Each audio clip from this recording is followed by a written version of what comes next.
A hegemon, or a dominant global power, can provide stability and enforce rules in a liberal economy, but opinions differ on its necessity. Some argue that it fosters open markets and economic growth by setting consistent standards.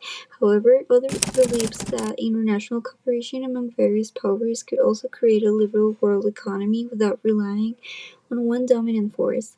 The answer depends on whether one values centralized leadership over shared global governance.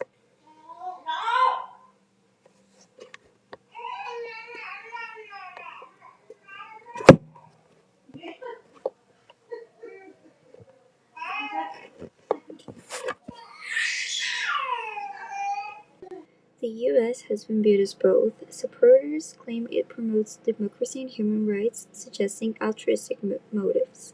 Critics, however, point to policies that prioritize United States interests at the expense of others, branding it predatory. Ultimately, the answer lies in perspective. While the U.S. has fostered global trade and stability, it has also taken actions that sever its national interests above all. Soft power is the ability to influence others through attraction rather than coercion.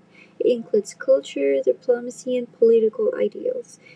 Countries like the United States, with its media and cultural experts, the European Union, with its emphasis on human rights, and Japan, known for its technology and cultural appeal, all exercise significant soft power. This influence shapes international preferences and aligns others with their values. The development problem is the global south includes poverty, inequality, and inadequate infrastructure.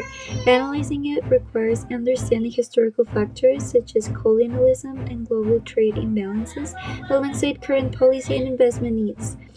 Dependency theory is helpful here as it highlights how global systems can lock developing nations into cycles of dependency, limiting their growth potential. This theory underscores the importance of both external and internal reform. While challenging, development issues can be elevated through targeted investments in education, healthcare, infrastructure, and governance reforms. However, solutions require both local empowerment and global cooperation. Developing nations need agency in their own development, while the international community must address exploitative systems and debt burdens. Economic globalization is the integration of global economies through trade, investment, and information exchange.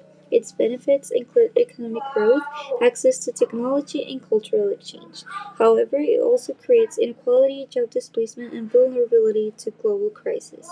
For sovereign states, globalization can weaken national control over policies and economies, requiring a balance between global integration and preserving national interests. The role of regional trade agreements in global economic stability. This project could explore how regional trade agreements influence global stability using international political economy theories to analyze whether regionalism supports or undermines global cooperation. The second one would be soft power competition in emerging markets.